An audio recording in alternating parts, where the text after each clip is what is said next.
Moose! Moose! Moose! Hey guys, welcome to the Bushplatoon. This is the backstory.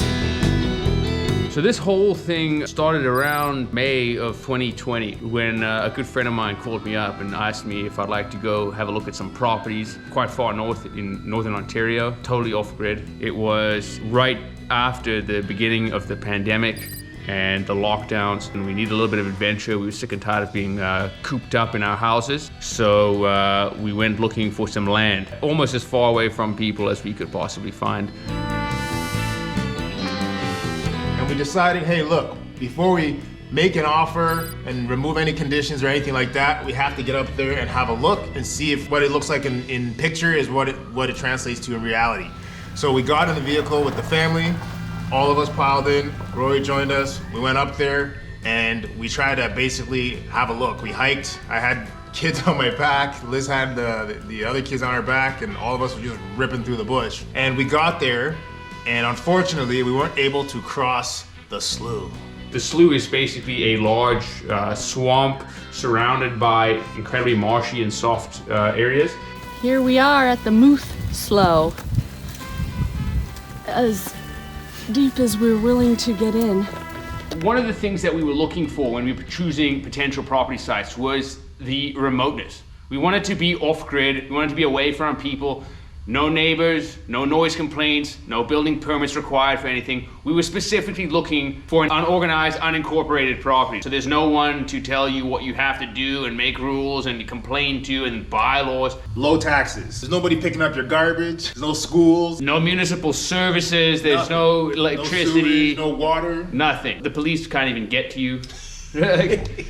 What you have to understand about this property is that there's no access to it by road. So the entire eastern boundary of the property is actually a river. There's no other access other than literally going from the highway and hiking in. But at this point, it's been so overgrown and grown in that it's basically like macheteing through the jungle. Oh, we're losing it. We need some trail upgrades.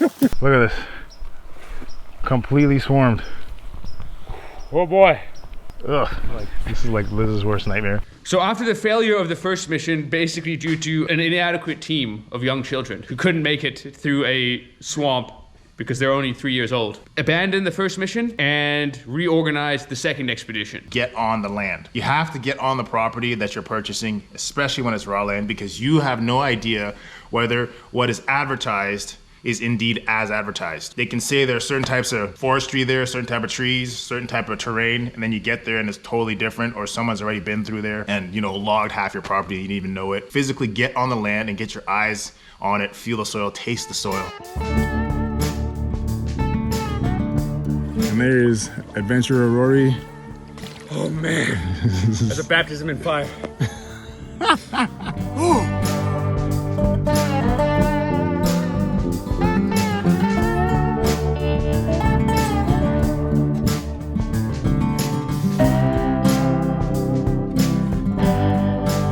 The moment we arrived at the property, the first thing that greeted us was a moose. We'll go on. Moose! Moose! Moose! Stay there, moose. Did you see that? Now there is an old logging road that runs across the northern boundary. Again, this has been grown in for years. Beavers have built a series of dams which has flooded parts of the actual road itself. This is a very, very loose definition of road. It's like basically a sort of barely visible cutout through the trees. We didn't want it to be easily drivable. We didn't want people to be potentially just cruising around there when we weren't there. So we wanted it to be sort of difficult to get to. That was part of the appeal of this property. Let me tell you, the moment we stood on that property, I knew right away that this was going to be a closed deal for us. We decided to camp at the side of the road off the highway because it was the closest access to the river. We got our food right here. Little station, we're inside this bug tent. It's beautiful. Our tent is back there. Rory's working on a fire. Stew, it's just incredible. We're going to be getting on the water and heading that way, which is north towards the property. Our goal today is to access the property from the water to get a good look at the riverfront and just kind of see where the best spot would be to put maybe like a boat launch or something like that. I haven't been on there yet, but it looks pretty amazing. I've been itching to get on there since we got here. We just finished making these signs because we're gonna go along the river and mark our property boundaries, and just to make sure that it's pretty clear that we don't want anybody messing about while we're not here, and so that there's no mistaking our land from crown land. A lot of guys go on and they do hunting and stuff like that. We don't want any of that happening around here.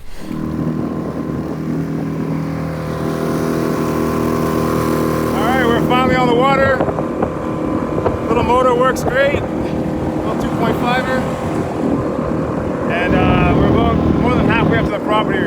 It's absolutely impossible to paddle this river with a regular canoe. You can go downstream, but you're not coming back up. There's just no way. I don't care how strong you are. So we did it under motorized power or influence, and it made a big difference. The property line starts right about there, across. I don't want to get too close to the shore because I don't know what the conditions are like there. So we're gonna go all the way to the top of the property, and on our way there, we're gonna try and see if there's any good access points. It feels like Algonquin, other than the color of the water. It's very similar, except there's just not as much rockiness here. So this is the cabin north of us. Look at that kayak.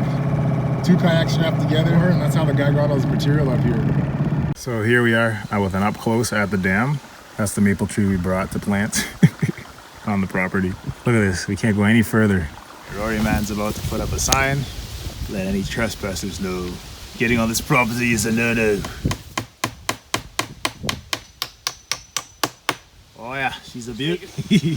Private. We took the waterway up into the northern boundary of the property, marked that, and then worked our way back, looking along the shore for features that would make for a good landing site or make for a good dock in the future. We're looking for even ground. We're looking for not too steep of a slope coming up out of the river. And we settled for basically something that was nearly halfway up the property, roughly about here.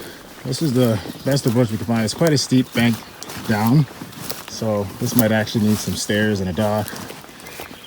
But this is actually a nice spot for stairs, or you can grade it, but then when you start doing that, you get erosion, and we don't want that. It's a beautiful river, beautiful, absolutely gorgeous. All this looked like this when we arrived, and we cut a path. Want to check out the review? Yeah, let's go. So this is kind of like a little circle clearing. I don't know what was here before. Look at that, Sippy boy. It's a toad, the big one.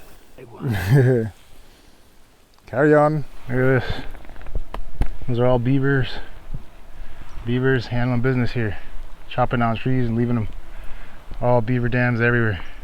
Once we finally reached the property and chosen a site to build this off-grid camp, we were in a celebratory mood. Bori decided to crack open a cigar, a hobby he had never partaken in before, but he had seen it and it looked cool on movies and in pop culture. Now, if you've never smoked a cigar before and you have no nicotine tolerance and you don't really know the mechanism of how to inhale it, or should I say not inhale it, this can end up going terribly wrong, which in this case it did. Rory's officially a pigeon. Screw! Screw on the sea! Scroking on a Greg. Move it off grid, baby. 2020. Get it.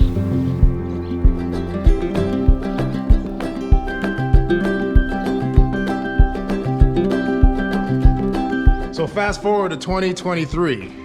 I now know how to smoke a proper cigar without without laying out for 2 hours in a tent. And on top of that, we've since constructed 3 cabins. We have a well. We have a much better approach in terms of access and docking. Massive trail upgrades. This journey is still very much in its infant stage. There's so much more to come. So stay tuned and keep checking back with the Bushplatoon.